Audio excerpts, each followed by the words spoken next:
okay? I'm now going to hit you with a few statistics about critical thinking. It's going to go by pretty quickly.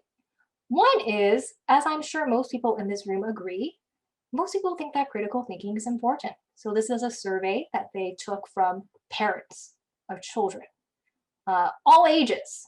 And 75.74% of parents agree definitely yes is important. I'm sure everyone in this room right now thinks critical thinking is important. Here's a more interesting statistic. Okay, so we think it's important. Whose responsibility is it to teach critical thinking to our children? Well, let's look here. Most people agree it's the parents, right? But right after that, it's teachers and primary/secondary schools. So most people agree that we start teaching critical thinking at an earlier age, right? We don't want to wait until college and university. We want to develop these skills beforehand. Another thing I would point out is that I really see this as a partnership that is not just teachers alone or parents alone. I think a lot of education is parents and teachers working together to really help kids achieve their goals, right? So especially for critical thinking, I think it's parents and teachers working together to teach children this critical thought, okay? Now here's an even more, I think, astonishing one, which is, do our current education systems teach students critical thinking? And the answer is no. So I'm going to very quickly go through this. A consulting company founded by educators from Harvard and MIT found that one, most young adults cannot critically think well. So they designed a test to test it, and nearly half could not correctly answer 75% of these questions. Okay, so that is a clear issue in our current generation, that people do not have good critical thinking skills. Another surprising thing is when they took a survey of 40,000 faculty members, they found that 97% of respondents said, hey, critical thinking is important. But only 8% could even, one, define critical thinking, or even say, have any sort of plan about how they want to teach critical thinking. So that's an issue, right? Everyone thinks critical thinking is important, but no one knows how to teach it. So in summary, the majority of people agree that critical thinking is important to a student's academic and professional life. However, most educational systems, schools, colleges, etc., do not know how to teach or foster critical thinking skills in students. Additionally, the majority of current young people, they kind of struggle with this, right? They don't know how to critically think. So there is a current need for critical thinking instruction. There's a gap that's present in our education these days that we need to fill. So that brings me to our next question, which is, well, what is critical thinking? What is it? The first thing is that critical thinking is a skill. It's not a subject area like mathematics or biology. I guess it could be somewhat similar to writing, because writing is a skill as well, but it's a skill that needs to be fostered. It's a skill that you can better with application and practice, kind of similar to writing, right? Here's a definition of critical thinking. Most traditional, I think, analyses of critical thinking will break it down into components. And these components are reasoning, analyzing, evaluating, problem solving, and decision making. So 5 components. And the reason why I'm breaking it down for you right now is, one thing I want to note is, one, all 5 of these are different skills that we want to teach our children. Like, how do you reason? How do you analyze? How do you evaluate, right? But I want to tell you that right now, remember one of my first questions was, why do kids struggle in high school in these advanced placement classes and standardized tests? The reason is this: because they have weaker skills of reasoning, analyzing, evaluating, and problem solving. A lot of AP courses ask students to analyze and evaluate. If you're going to look at an AP US History DBQ, a free response prompt, almost all of them start with the word evaluate. They want students to evaluate. If you go look at other AP tests, they are the same, because these courses now prioritize what we call this more upper level thinking. Whereas I think at middle school and elementary school, it's more about memorization. I memorize this formula, I memorize this step, I memorize like what a mitochondria is. Oh, I'm good. I don't really have to analyze, I don't really have to evaluate. So when students hit that, I think, hurdle, when they go to those upper level courses, they hit that hurdle, oftentimes it's because they are weaker in these skill areas. It is the same with standardized tests. You may think that's odd that the SAT, I thought SAT was just about like, you know how to read, you know how to do a math problem. That's not always the case. There's a lot of test taking strategies that also have to do more with logical reasoning, right? Evaluation, right? Which answer choice is better? Because oftentimes I get these very smart students who are actually really great readers. They have high reading comprehension skills, but they are just not able to correctly reason and evaluate through those answer choices on the SAT or the ACT, and that costs them the score.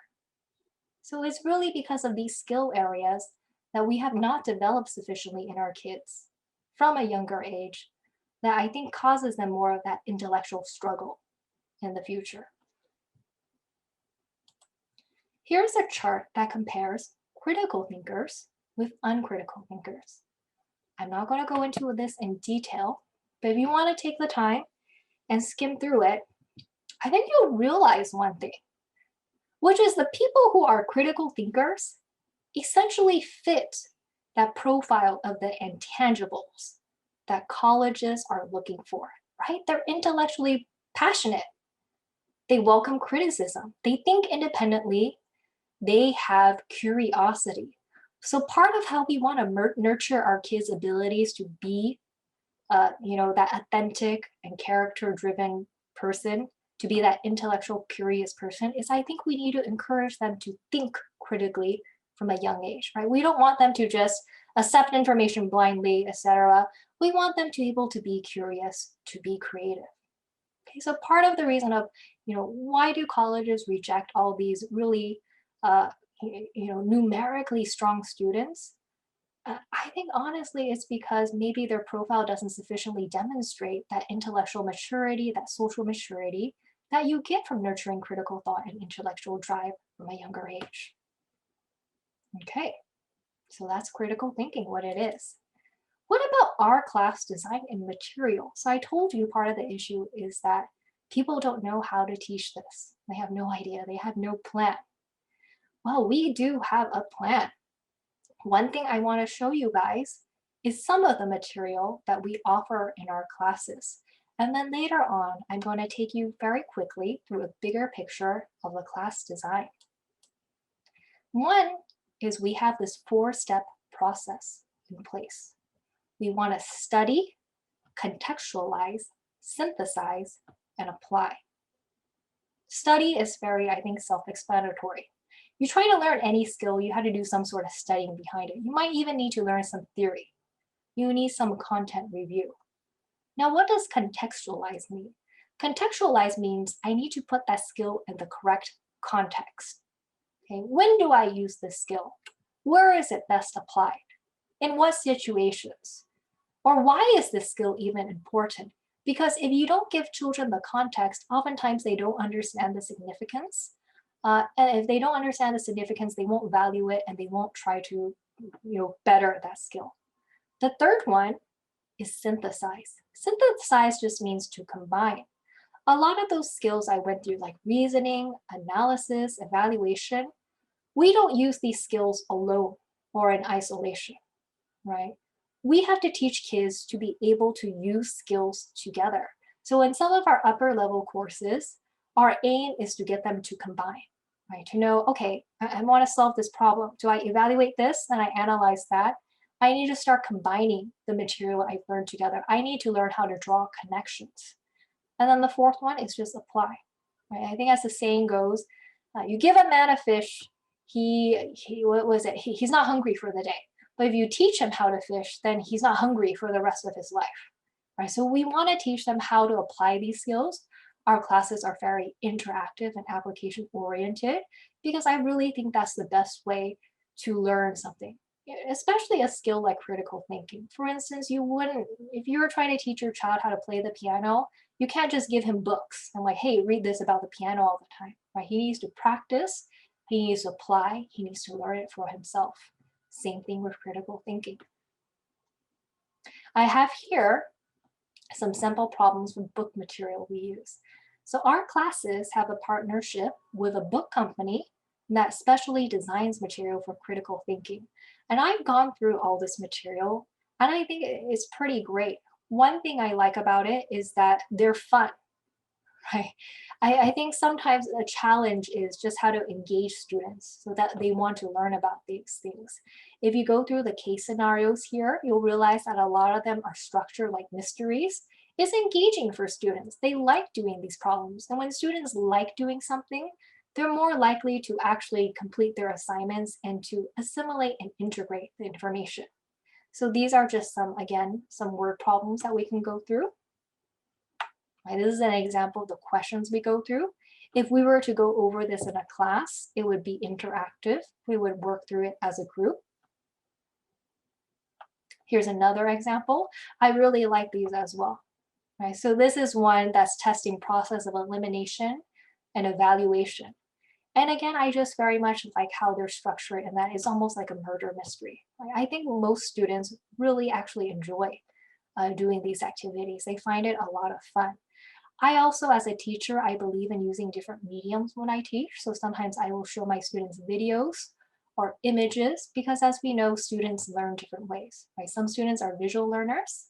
Some people learn through text, some learn through hearing. So as an educator, the best is to be flexible and to accommodate all these different ways of learning as best as we can.